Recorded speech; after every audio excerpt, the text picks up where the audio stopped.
बिस्मिल्लाहिर्रहमानिर्रहीम। आज हम लोग स्टार्ट करने लगे हैं क्लास 9th का चैप्टर 1। चैप्टर का नेम है मैट्रिसेस। हम थोड़ा सा इसका इंट्रोडक्शन कर लेते हैं कि मैट्रिसेस है क्या। तो मैट्रिसेस देखें, the word matrices is plural of the word matrix. ये जो वर्ड हमारे पास मैट्रिसेस है, ये हमारे पास प्लूरल फॉर्म है किस वर्ड की? मैट्रिक्स की। The word matrices is the plural form of the word matrix. इसी तरह the term matrix was first introduced by the English mathematician Arthur Cayley in 1860।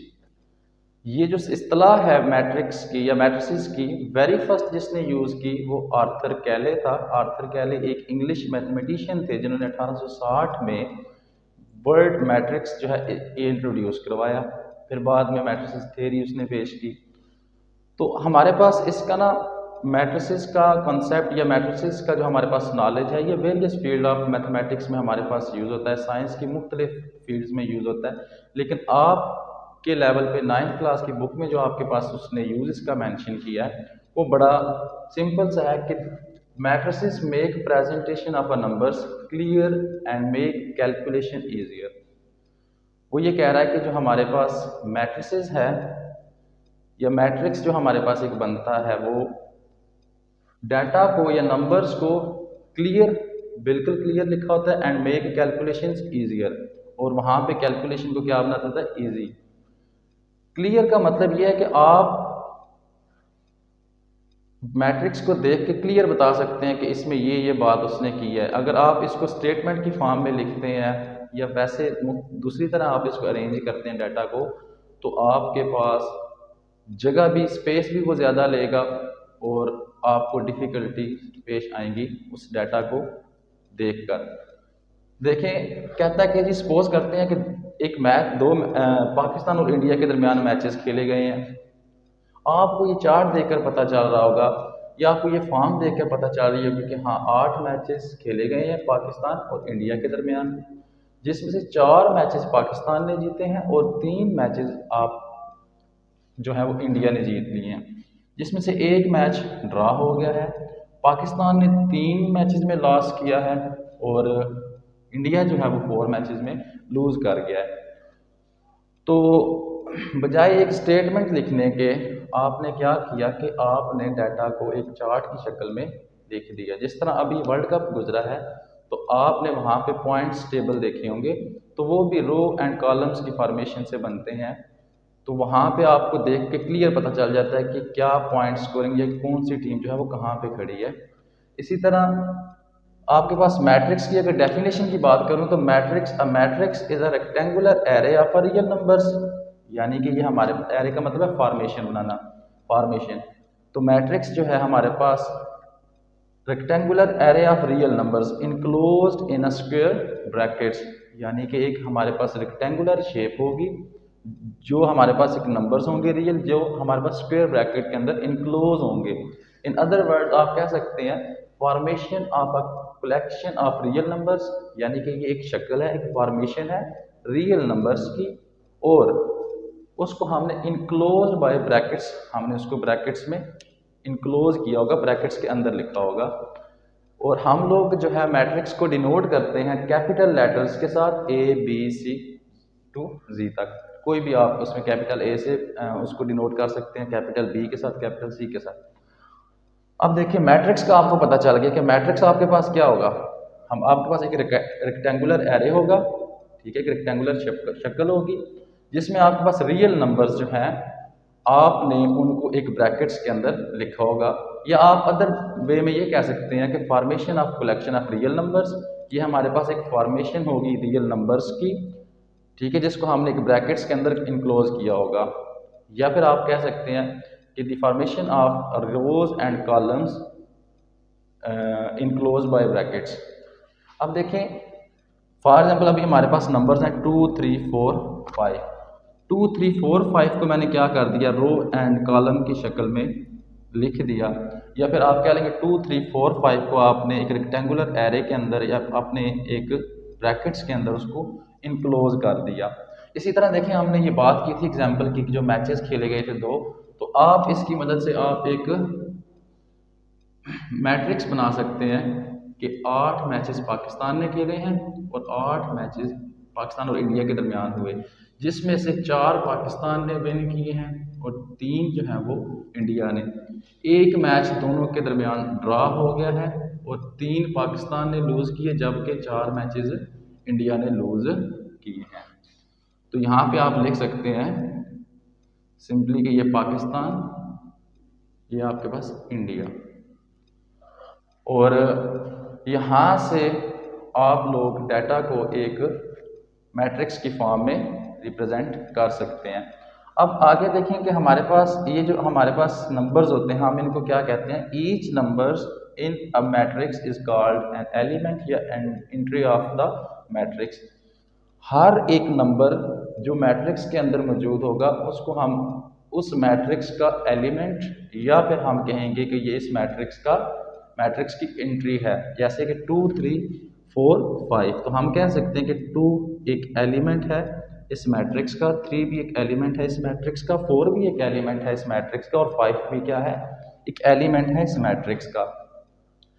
इसके अलावा अगर मैं बात करूं तो रोज एंड कॉलम क्या होता है? रो एंड कॉलम क्या होता है? तो कहता है रोज of a matrix run horizontally. जो आपके पास इस तरह उफ़क़ी आपके पास डाटा गिवन होगा उसको आप कहेंगे ये आपके पास मैट्रिक्स की रो है। जैसे कि ये देखिए हमारे पास हॉरिजेंटल रिप्रेजेंटेशन ऑफ नंबर्स है, तो हम इसको कहेंगे कि ये रो 1 है, और इसी तरह ये 4 5 ये हमारे पास रो 2 आ गई। अब कहता है column of a matrix run vertically. जो आपके पास अपवर्ड डाटा होगा इस तरह कॉलम में होगा उसको हम कहेंगे ये हमारे पास कॉलम है। ये कॉलम क्या होता है? वर्टिकल डाटा जो आपके पास गिवन होता है, उमूदी डाटा, जिस तरह अमूद में वर्टिकल कहते हैं अमूद को।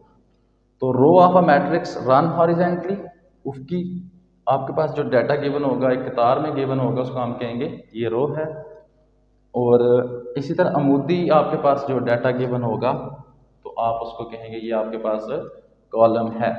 अब आगे चल के बात करते हैं हम लोग कि मैट्रिक्स का ऑर्डर क्या होता है, कि उसका ऑर्डर क्या है, उसमें कितनी रोज हैं और कितने कॉलम हैं, क्योंकि मैट्रिक्स जो बनता है वो रो और कॉलम के कॉम्बिनेशन से बनता है। देखें order of a matrix with m rows and n columns. हमने कह दिया यहाँ पे कि जो मैट्रिक्स है उसकी जो नंबर ऑफ रोज होंगी उसको हम m से डिनोट करेंगे एंड नंबर ऑफ कॉलम्स को हम n से। So a matrix with m rows and n column has order m cross n, यानी कि जितनी रोज होंगी उसको हमने कह दिया कि ये फॉर एग्जाम्पल उसमें m रोज है और हमने कह दिया कि उसमें n कॉलम्स हैं, तो हम उसके ऑर्डर को कैसे लिखेंगे? m बाई n या m cross n, read by m by n। मिसाल के तौर पर फॉर एग्जाम्पल ये हमारे पास था तो एक रो थी, इसमें ये फर्स्ट कॉलम ये सेकंड कॉलम, एक रो और ये दूसरी रो, एक कॉलम और ये दूसरा कॉलम। सो नंबर ऑफ रोज इसमें कितनी थी? m कितनी थी? 2। नंबर ऑफ रोज 2 और कॉलम कितने थे? n बराबर 2 था। तो इसका ऑर्डर मैं लिख सकता हूँ 2 बाय 2। अच्छा जी, आगे मैं ज़रा कुछ एग्जांपल्स देखते हैं और हम बताते हैं कि उसमें रोज कितनी हैं और कॉलम कितने हैं। सबसे पहले देखें हमारे पास मैट्रिक्स ए गिवन है, ए बराबर है 1 2 3 4। ये मैट्रिक्स है हमारे पास, क्योंकि हमारे पास डाटा जो है नंबर जो है वो हमारे पास इनक्लोज्ड बाय अ ब्रैकेट्स हैं, एक ब्रैकेट के अंदर बंद है या स्क्वायर ब्रैकेट के अंदर हमने डाटा को लिखा हुआ है रियल नंबर्स को। तो देखिए मैंने आपको कहा था जो हॉरिजेंटल रिप्रेजेंटेशन होगी उसको हम कहेंगे कि वो रो है। ये R1 इसकी एक रो और ये R2 इसकी दूसरी रो, यानी कि मैट्रिक्स एक में कितनी रोज होगी? हम लिखते हैं order m by n। Order क्या होता है? m by n। So order of A, तो ए में कितनी रोज हैं? 2। ये हमने लिख दी 2 बाई, अब हमने बताना है कि नंबर ऑफ कॉलम्स कितने हैं? 1 and this is 2 and 4 is second. तो ये हमारे पास इसमें कितने कॉलम्स हैं? 2। सिमिलरली अगर बी मैट्रिक्स की बात करें तो देखें इसमें रोज कितनी हैं? हॉरिजेंटल कितनी लाइंस गिवन है? 1 एंड 2, यानी कि बी में हमारे पास 2 रोज हैं, बी में हमारे पास कितनी है 2 रोज 2 बाई, और कॉलम कितने हैं 3 एंड 6 है, 4 एंड 7, 5 एंड 8, 1 2 एंड 3। तो 2/3 हमारे पास ऑर्डर किसका आ गया बी का। इसी तरह अगर मैं मैट्रिक्स बात करूं सी की, तो सी में नंबर ऑफ रोज कितनी है आप देखें, ये हमारे पास 1 2 3 4 एक horizontal representation of real numbers है, तो ये R1 एक रो, 5 6 7 8 ये हमारे पास दूसरी रो। तो यानी कि m जो है हमारे पास यहाँ पर क्या आया है 2 नंबर ऑफ रोज कितनी है 2, और कॉलम देखते हैं 1 2 3 and 4। So number of columns कितने हैं 4। ऑर्डर हमारे पास सी का क्या होगा, ऑर्डर ऑफ सी हमारे पास होगा 2/4 जितनी रोज होंगी उसको पहले, फिर बाय कॉलम्स। अगर 2 रोज हैं तो हम कहेंगे 2 एंड 4 अगर कॉलम है तो कहेंगे 2/4।